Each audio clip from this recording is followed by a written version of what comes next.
Hello, everybody. This is Mel, the other mother. I am very excited for our topic today. Today, I'm going to be talking about building a bond. This podcast will probably go for about 20 minutes. And the reason why I wanted to discuss building a bond is because where I left off last time in our other podcast, I feel like I made it sound super easy when it is not that easy to build a bond with your stepchild. Everyone is different. Some may find it easy than others. Some may find it harder than others. But it's definitely something that we all experience and something that we all strive to do. So, I mentioned that I was also going to talk about when Mason was born and how that changed our family dynamic. And most of that change was actually part of the bond I had built with Riley, which I'll get into a little bit later. It absolutely changed everything. So it is constant progress to work on and build your bond. With everything changing, yourself as you hit through milestones and your life changes, as well as this young person who is in your life, depending what age, I guess, you enter their life and become their step parent. For myself, obviously, Riley was 2.5, so he's forever changing and growing, and it's really cool to see. It just has effect on our bond through, I guess, how his characteristics change and then readapting, and it's evolution, I guess.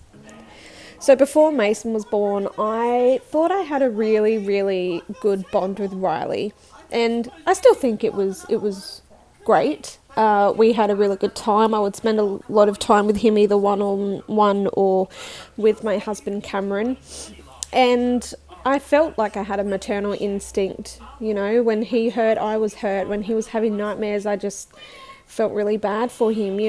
We had a bond where if he had a nightmare, I would come in and pick him up and give him that close care that he needed, those cuddles and reassurance. And that was a lot of our relationship. When Mason was born, it just totally shifted. I had gone from caring for a child whom I hadn't birthed, I hadn't experienced as a fresh little newborn. I didn't have that connection with him despite, every effort you make. Whereas Mason, from the moment he was conceived, you are so protective over that baby, and you have this primal maternal instinct that you have never experienced before in your life. And when they're born, it's even more, I guess, substantially larger than you could ever think of. I mean, some of the stepmothers out there who have had your own children, you would totally understand what I mean. That instant love, attraction, bond that is completely unconditional. And then you suddenly realise that the bond with your stepchild that you thought was great and wonderful and you thought you had total, hold over, is suddenly superficial. I guess it's something that isn't instant like you have with your own child, but something that you've had to form, and it's something that's created over time, and it's suddenly you see that it's not forgiving. And this, of course, made me feel so bad. Oh my goodness. I went through a whirlwind of emotions with that. I had a newborn and I had this instant connection and love and devotion, and it was completely unconditional. Whereas Riley, I don't want to say it's conditional, because even though he acts up and he does things that, you might not necessarily approve of, but he breaks the rules, I still love him. Of course I still love him.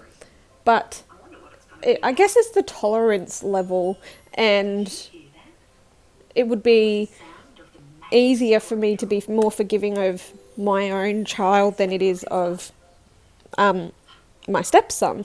And I think that's something that's becoming more evident now, which of course I'll talk around. So I felt really bad. I did not know if it was normal. I had had this really great relationship prior to my son, and I would, when you have your own child and then you have your second child, your love splits and your whole heart is with both of them. And I was wondering if I was still in that place. And if I felt that way, was I a good stepmother? Was it appropriate for me to be in his life? Was I still contributing the same? Was I being fair? Was I going to be enough for him? Was I going to love him enough and care for him enough? And I made a really conscious effort, and I still do make a conscious effort not to favour my own children. If they're in some sort of sibling argument and there's a toy involved, I need to make sure that I'm not going, well, who had it first? Oh, Mason, of course, had it first, because, you don't do that. I step back and I look at that bigger picture and I make that effort.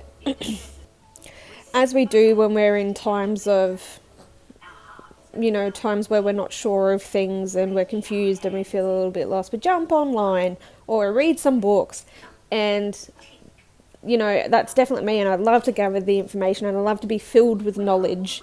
I love to really understand what's happening in my life and understanding my own feelings. So I jumped online, I researched, I read a lot of threads of other stepmothers trying to validate or understand my circumstances, and of course no one was particularly the same. I found some that were quite heavy and full on, and some of the reactions didn't really match mine. But things that I did find that were very helpful was that it can take 4 to 7 years to form a strong bond with your stepchild, which I found so interesting. And it can be directly reflected onto other relationships. You have your friends or your partner or whomever, and it takes so long to get to know someone so deeply, to really understand their emotions, what makes them tick, what makes them happy, how can you contribute to this person's life fruitfully. And for a child, they're so, like I said, they're changing all the time, and so are we, and we learn different things and we grab onto things, and they're just like little sponges. Their behaviour changes, their speech, their vocabulary, their knowledge, their intellect, everything. And so 4 to 7 years, I go, okay, yeah, that makes sense. I can see that. Some people it might take longer than others. I guess it would depend on the age that you come into the children's lives. Like for myself, I think I'm very lucky to be in Riley's life from such a young age for him. I think for sure coming into someone's life when they're a teenager and, they're set in their ways and they know, it would be so much harder. And I totally empathise with that fact. In terms of my children and having a stepson and having those different feelings, and what I'm about to say seems so obvious, but we all know when you're in the circumstance, hindsight's 2020. Let's be honest, hindsight is 2020 for everything. And the things I found was, of course, feeding. So not all of us breastfeed, but you build that connection when you feed a child, whether it's breastfed or bottle fed, and both my kids were dominantly bottle fed, and you make that connection. They look at you, they feel you, they build that bond. Of course, skin to skin is a huge bonding factor when you have a child. It's getting to know your smell, your rhythm, your heart rhythm, things like that. You have the instant biological connection being that they were grown inside of you. But also that primal instinct, and you think of like a pack mentality and like a lioness in charge of her cubs and just having that massive protection over them. And even though it seems really obvious, it still felt really strange, because I felt that I was, I guess in my pack, I was the lioness, in my Blair pack. But it just doesn't feel that way at the time. And when we find that information and we seek this type of knowledge, it can be so helpful. And you know, if you're ever in those circumstances, I strongly recommend that you jump on. And I don't know, threads can be hit and miss. Like I said, I found them to be sort of one way, either, you know, left wing or right wing. But finding that knowledge from psychologists and child therapists, I really recommend raisingchildren.net. It's a fantastic website, and I have referred to it so many times, so many different things. But I'll come back to the present, where now I've been in Riley's life for 4 years. My son is 2.5, and I now have my daughter who's 4 months old, like I have mentioned. And I can still feel the same with things, and I really have to be conscious and aware of what I'm saying and doing and how I'm acting in certain situations. But I'm so much more aware of those feelings and what they mean. At the moment, we're going through some big behaviours with Riley. We aren't exactly sure why the behaviours are occurring. We have some ideas, and we are going to go and seek assistance for that. But I definitely find myself less tolerant. I arc up quicker with Riley than I do with my own children. And again, I'm so aware of that. And we are only human, and we can only do what we do and respond to situations as best we can. And again, I make that conscious effort. I really try and be in that moment when I'm there. And I also really look to my husband for support. If I can feel my tolerance slipping, I know that this isn't a situation that is best for me. I am going to go and seek assistance from Cam. And the good thing is that I don't really have Riley a lot on my own. It's mostly when Cam isn't working, because we aren't the primary carers. So when Cam isn't working, that's when he gets his access, which makes sense. So it's great. I always have that support there. And I know when I just need to step away, I need to walk away, I will go and calm down, and Cam will take over that situation. I naturally get so protective of my biological children, and I definitely find it hard to be rational sometimes. And it's caused rifts with Cam and I in the past. Sometimes I found it really hard for Mason to be around those behaviours, because I didn't want Mason to be either affected by it emotionally or take those behaviours on. And I think that's a pretty natural thing for your child. You know, they have friends and you think the friends are a bad influence, but you go, maybe let's not hang out with them anymore. Of course I can't do that, and I would never say that in this circumstance, of course. But I found that really hard. And sometimes I would find a couple of days after Riley has been here, mostly the day after, Mason might take on some of those behaviours. But thankfully, we have found a way to communicate quite well with Riley, and we're able to bring those behaviours back down. And I think a lot of stress and frustration has been lifted from that. And it was just us needing to work with Riley with how he needed us to work with him and communicate with him and be emotionally available. And so I really took all of that off of myself, and I've gone, this isn't about you. This isn't about Mason. This is about Riley is basically out and screaming at us for help with some of these behaviours. And so we've gone in and we've helped him with that. I'm really hoping that's resonating with people. To take it from the flip side, when I was a child, my oldest brother, oh my goodness, my oldest brother, boy did he have some behaviours. And I know Mum and Dad didn't want those to rub off on us, and I can remember myself and my middle brother being very affected by that, but they would really remove us from that situation. And when Riley is having those behaviours, we do remove Mason from that situation. However, we remove Mason because the behaviours are escalating. And so it's not because I am like, oh no, you can't act like this, please don't do this, please don't act like this child. I mean, they're brothers, and it's going to happen in any family dynamic. and we just need that. We need to be there to be supportive of both of the children. So again, Cam and I really do that together.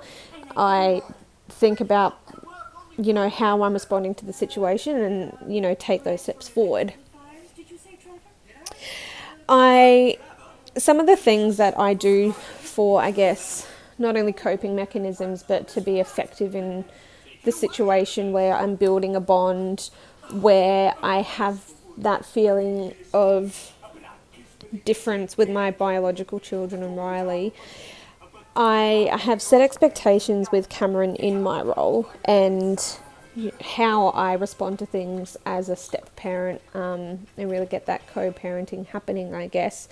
And it's really worked wonders. I feel that I am really hands-on with his learning and education, and even though kids hate homework, he's going to see it. When he gets older, he's going to see that, I was an active part of that, and that's something that I really want. Because growing up and building that bond as he grows up and he has those memories of me contributing to his life, that's only going to fuel it further, and that's wonderful.